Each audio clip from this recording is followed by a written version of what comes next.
Assalamualaikum warahmatullahi wabarakatuh. Apa kabar semuanya sobat? Jumpa kembali di channel Jumpa Hamzah. Apakah kalian salah satu di antara yang suka foto dengan bule? Ya, tentunya kalau kita pergi ke beberapa tempat destinasi wisata yang tujuannya adalah untuk berfoto dengan bule, tentu Bali merupakan sebuah destinasi wisata yang tepat untuk kita semua. Karena di sana banyak sekali turis-turis berkunjung, ataupun selain di Bali ada juga beberapa tempat di Indonesia yang sangat akrab dengan keberadaan bule. Sebut saja ada Candi Borobudur, Candi Prambanan, dan masih banyak tempat-tempat di Indonesia yang sangat mengundang rasa penasaran turis-turis mancanegara atau yang disebut dengan bule untuk pergi dan datang ke Indonesia. Kemudian kita selaku orang yang memiliki kebudayaan timur, kita pasti selalu ingin minta foto dengan bule. Take a picture, mister, kemudian bla bla bla bla, dan kalimat itu seringkali kita jumpai kepada orang-orang bule ketika datang ke Indonesia. Walaupun kita tidak pernah mengetahui dari mana asal mereka, dari mana negara mereka. Yang penting kalau mereka berperawakan tinggi besar, kemudian berperawakan putih dan memiliki mata yang biru, maka tidak peduli negaranya, mereka pasti disebut dengan bule. Pertanyaannya, kenapa sih Indonesia selalu agak kelihatan heboh kalau melihat orang bule? Seolah-olah orang bule itu adalah orang yang superior. Kenapa ini bisa terjadi? Ini akan kita coba bahas pada episode kali ini. Kenapa sih orang Indonesia selalu heboh ketika melihat bule? Ayo kita lihat bulenya dan kita putar dulu intronya.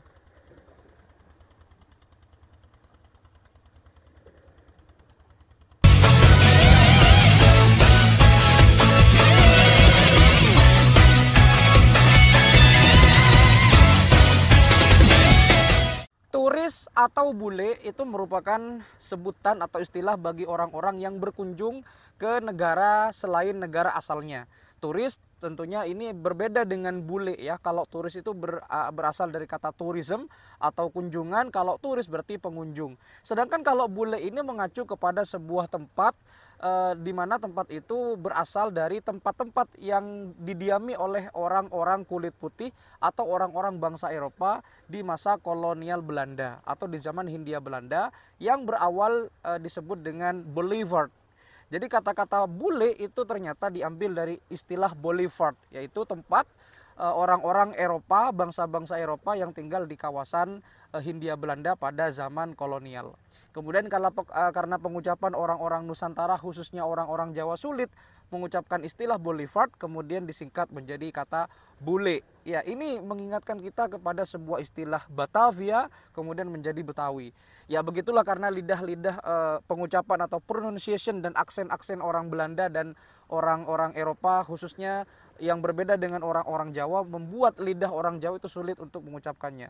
Nah, kita kembali kepada kontekstual pada pembahasan video kali ini. Kenapa sih orang Indonesia, khususnya orang Nusantara zaman dulu ya, itu kok kalau kita lihat ya di zaman modern seperti sekarang ini pun, terutama di daerah pedesaan-pedesaan atau bahkan di kota-kota besar, nggak menutup kemungkinan ya, mereka kalau lihat bule seolah-olah heboh minta foto. Excuse me sir, excuse me mrs, can you take a picture with me, can you take a video with me, and then we have to smile together and 1 2 3 4 bla bla bla bla. Habis itu upload di sosmed dan jebret, jadilah mereka seolah-olah senang karena sudah berfoto dengan bule dan mengabadikan momen itu bersama bule atau turis yang berkunjung ke Indonesia.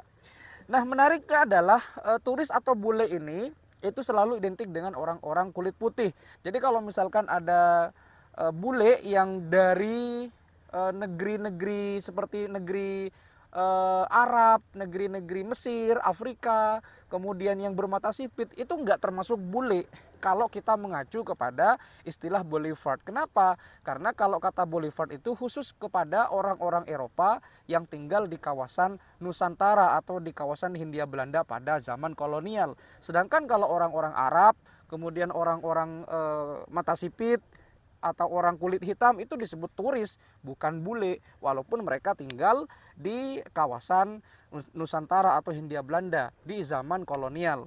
Jadi tahu ya perbedaannya antara turis dengan bule. Nah, kemudian kenapa sih kok sampai saat ini pertanyaan lagi nih, kenapa orang Indonesia kalau ketemu bule itu sangat heboh? Ya, bukan orang Indonesia kalau nggak heboh ya. Jadi begini, tentunya ini berhubungan dengan sosial budaya masyarakat kita. Jadi orang bule ya, kita fokus kepada bulenya bukan turisnya. Jadi bule itu kan mereka adalah bangsa kulit putih, kemudian mereka merupakan orang Eropa benua biru, dan biasanya bangsa Eropa itu memiliki kebudayaan barat yang mana pada waktu itu di zaman penjajahan, zaman kolonialisme, pada waktu itu banyak masyarakat Eropa yang berdagang ke kawasan timur atau kawasan Hindia Timur. Salah satunya adalah Inggris, Spanyol, Portugis, dan juga Belanda. Tentunya dalam hal ini orang Belanda lah yang paling banyak menetap di Indonesia. Walaupun pada sejarahnya orang Portugis lah ya, negara Cristiano Ronaldo yang datang pertama kali ke Nusantara untuk berdagang rempah-rempah. Lalu kemudian karena mereka juga bangsa Eropa, jadi bangsa Belanda itu dulunya ketika mereka datang ke Indonesia, mereka sebetulnya bukan negara yang maju-maju amat ya, enggak. Mereka juga dilanda peperangan, dilanda penjajahan juga oleh bangsa-bangsa Eropa yang lain seperti Prancis dan seterusnya. Lalu karena bangsa Eropa dalam tanda kutip adalah bangsa Belanda itu merupakan bangsa yang superior karena sudah melewati zaman Renaissance, kebangkitan bangsa Eropa setelah dari abad ke-8, dan akhirnya mereka sadar kalau sampai saat ini pun, sampai detik ini pun kita nggak berubah, kita nggak melakukan apa-apa, maka kita akan menjadi bangsa Eropa yang tertinggal.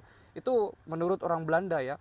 Akhirnya orang Belanda atau sebutan Nederland itu berkelana ke negeri nun jauh di sana, negeri timur Belanda, dan akhirnya menemukan daerah Nusantara. Jadi sebelum orang Belanda menginjakkan kaki ke Nusantara, orang Belanda nggak pernah menemukan negara kesatuan seperti kerajaan kecil ataupun negara kepulauan seperti Indonesia ini.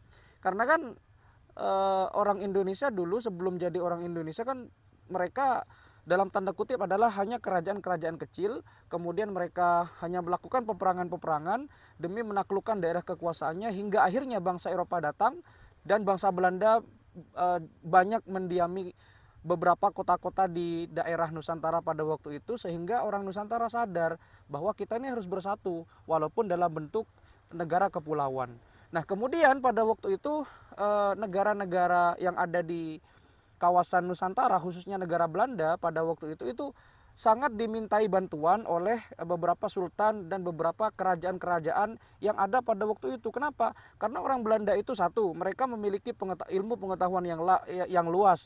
Kemudian yang kedua, orang Belanda pada waktu itu sudah memiliki peralatan-peralatan yang sangat canggih. Kemudian yang ketiga, orang Belanda memiliki postur tubuh yang tinggi. Dan yang keempat, orang-orang Belanda sudah memahami peta-peta dunia. Kemudian yang kelima, orang-orang Belanda pada zaman itu sudah memiliki visi misi, dan mana visi misi itu sangat cocok digunakan terhadap beberapa kerajaan-kerajaan yang ingin dibantu oleh kerajaan Belanda pada waktu itu. Karena kan Belanda juga berbentuk kerajaan. Lalu kemudian singkat cerita, karena banyak sumbangsih atau banyak sumbangan-sumbangan pemikiran, kemudian kontribusi-kontribusi Belanda terhadap kerajaan-kerajaan di Nusantara pada waktu itu, sehingga banyak kerajaan-kerajaan dan sultan-sultan yang ada di Nusantara itu memberikan hadiah secara cuma-cuma terhadap Belanda ini. Dalam hal ini adalah kongsi dagang yang pernah ada di dunia. Tentunya ini menjadi kongsi dagang terbesar di dunia pada waktu itu yang menjadi VOC.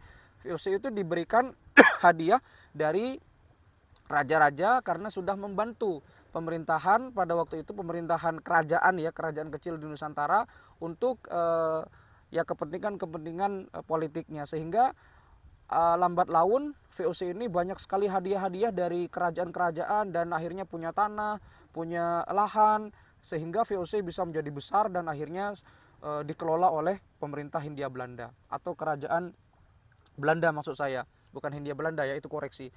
Lalu kemudian lama-lama VOC ini sadar bahwa orang Nusantara ini orang yang sangat unik. Ya tentunya orang-orang Eropa itu kan kalau dia menginjakkan kaki di suatu tempat, maka dia kan harus istilahnya ya, selain mereka berdagang, mereka juga ingin menguasai dan juga mereka ingin menyebarkan agama. Tetapi tidak bagi Belanda. Belanda itu hanya fokus untuk berdagang pada awalnya begitu.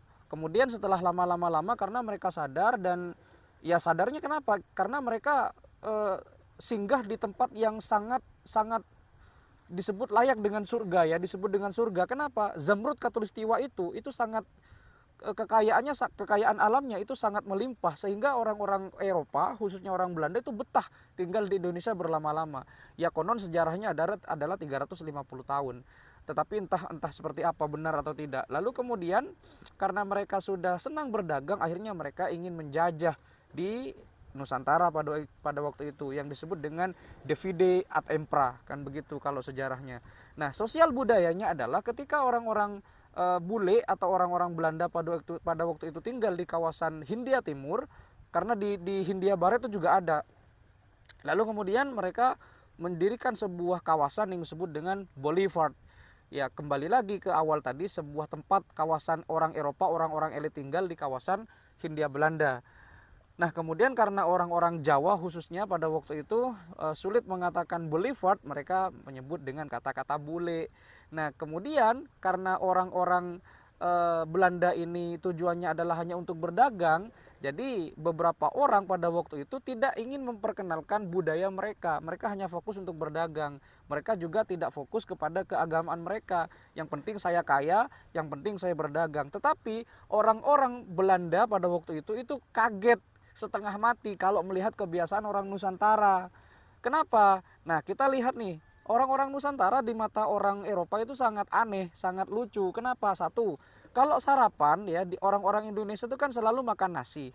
Sepiring penuh, itu pun kadang nasi goreng masih nambah. Dengan kerupuknya pula. Jadi menurut orang Eropa ini kebiasaan yang buruk, ini bad habitual. Kenapa? Karena kalau kita mengkonsumsi nasi, makanan yang berat di pagi hari itu berbahaya juga bagi pencernaan kita, karena kan belum siap. Nah, orang Eropa nggak makan nasi kalau sarapan, kalau breakfast. Mereka biasanya makan roti, makan omelet, kemudian makan buah-buahan. Nah, entah kenapa hal-hal yang demikian itu menurut orang Indonesia adalah sebagian dari kebiasaan orang kafir. Menurut mereka, dalam tanda kutip, kebiasaan-kebiasaan makan makanan seperti itu meniru-niru orang Barat. Padahal kan itu sebenarnya adalah kebiasaan yang bagus, good habitual bagi tubuh kita. Itu yang pertama. Yang kedua, menurut orang Eropa, orang Indonesia ini aneh. Karena kalau hajatan, terutama pernikahan, mereka mengundang banyak sekali tamu. Semakin banyak undangannya, semakin menunjukkan betapa besar status sosial dari yang bersangkutan itu. 100%, jadi too much people, they don't know about it. Jadi mereka mengundang ribuan orang sekampung pakai hajatan, full musik dangdut. Semakin banyak, semakin bagus, mohon maaf. Ini yang aneh di mata orang Barat. Kalau orang Barat ngundang seperti itu ya mungkin hanya keluarga terdekat, teman-teman terdekat, mungkin belasan orang, puluhan orang sudah banyak menurut orang Eropa ya, karena buang-buang duit kalau menurut orang Eropa seperti itu. Tapi anehnya di Indonesia ini masih terjadi dan sampai sekarang masih sangat sering terjadi dan masif. Semakin banyak undangannya, semakin top chair. Padahal nggak gitu, itu kan pemborosan. Yang kedua, yang ketiga, orang Indonesia di mata orang Eropa itu kalau makan kan pakai tangan. Ya memang sih ini berhubungan dengan sunnah Rasul. Tetapi kan orang-orang non Muslim nggak tahu itu ya. Jadi kan kita disunahkan untuk kalau bisa pakai tangan ya ngapain pakai garpu atau sendok. Nah ini menurut orang Eropa aneh. Ya kita kembali lagi, non Muslim nggak tahu tentang keutamaan memakai tangan ya. Tentunya ini berhubungan dengan dunia keislaman. Tapi di sini kita tidak membahas itu. Ini hanya keanehan-keanehan saja bagi orang Eropa. Kemudian berikutnya adalah orang Indonesia itu takut ya kalau kena sinar matahari, apalagi kalau summer. Tahukah Anda sobat, jadi kalau di Eropa sana atau di Amerika sana, summer itu adalah surga. Summer is a heaven. Sedangkan kalau winter itu adalah ya the hell. Kenapa? Karena summer itu waktunya orang berjemur. Mereka sangat bagus dan sangat suka dengan sinar matahari. Ketika kita kalau pergi-pergi ke daerah-daerah seperti Bali, itu kan mereka banyak yang sunbathing ya, banyak berjemur. Tetapi kalau orang Indonesia itu malah takut untuk berjemur. Mereka lebih suka memakai atau membeli bedak-bedak yang sangat mahal untuk sekedar, mohon maaf dalam tanda kutip, banyak cewek-cewek yang Indonesia itu ingin tampil glowing. Lengkap dengan skincare-nya, lengkap dengan krim malam, krim siang, bahkan krim pagi. Padahal orang bule nggak gitu. Orang bule itu lebih suka natural, lebih suka netral, dan suka matahari. Ya kembali lagi iklimnya mungkin berbeda ya. Tetapi yang nggak harus beli skincare mahal-mahal juga dong kalau ingin glowing. Itu yang berikutnya. Kemudian ketika mereka bertemu orang bule, kenapa mereka harus heboh seperti itu? Ya karena orang bule itu kan budayanya berbeda.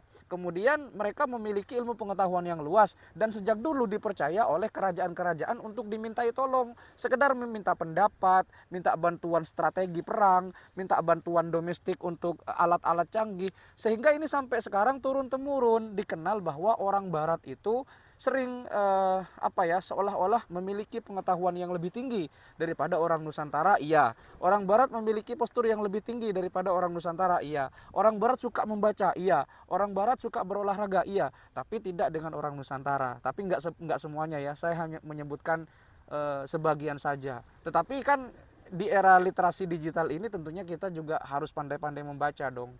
Kan kalau orang barat itu kan kalau sering kita lihat pagi hari mereka makan roti, minum susu, baca koran. Nah, hal yang demikian itu menurut orang Indonesia, menurut orang Nusantara zaman dulu itu kebiasaan kafir. Padahal kan nggak gitu. Ya memang sih orang non-muslim itu kafir, tapi kan kita bisa meniru kebiasaan bagusnya. Makan pagi, sarapan breakfast dengan roti, kemudian minum susu, makan buah, sambil baca koran, itu kan kebiasaan yang bagus. Jadi kalau kita bisa ambil yang bagus, why not? Kan begitu. Sehingga kalau kita bisa mencerminkan budaya-budaya yang bisa kita ambil dari peradaban Eropa, ya kita bisa menjadi bangsa yang besar. Ya jangan ambil yang jeleknya, ambil yang bagusnya. Kita tinggalkan yang jelek, kita buang yang jelek-jelek, kita ambil yang baik-baiknya. Jadi jangan menyalah-nyalahkan dan membicarakan sok mengkafir-kafirkan, tidak ya. Ya ini kita berbeda, kita membahas kebiasaan. Kalau kebiasaan buruknya oke kita tinggalkan.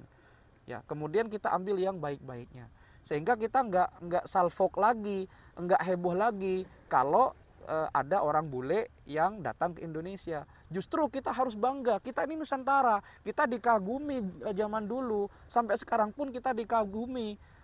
Potensi alam kita sangat besar, potensi wisata kita sangat besar. Ngapain kita harus minder? Justru mereka yang harus minder kepada kita. Mereka betah tinggal di sini. Seharusnya mereka yang minder dan beri terima kasih kepada kita. Kenapa harus terbalik? Mudah-mudahan video ini bisa memberikan gambaran dan manfaat kepada Anda semua agar kita selalu memperbaiki diri dan selalu menambah wawasan kita agar kita tidak menjadi bangsa yang ketinggalan. Terima kasih sudah menyimak, jangan ada yang tersinggung. Terima kasih, mudah-mudahan kita bisa menjadi bangsa yang besar dan bisa menjadi bangsa yang lebih pintar. Sampai jumpa di video berikutnya. Wassalamualaikum warahmatullahi wabarakatuh.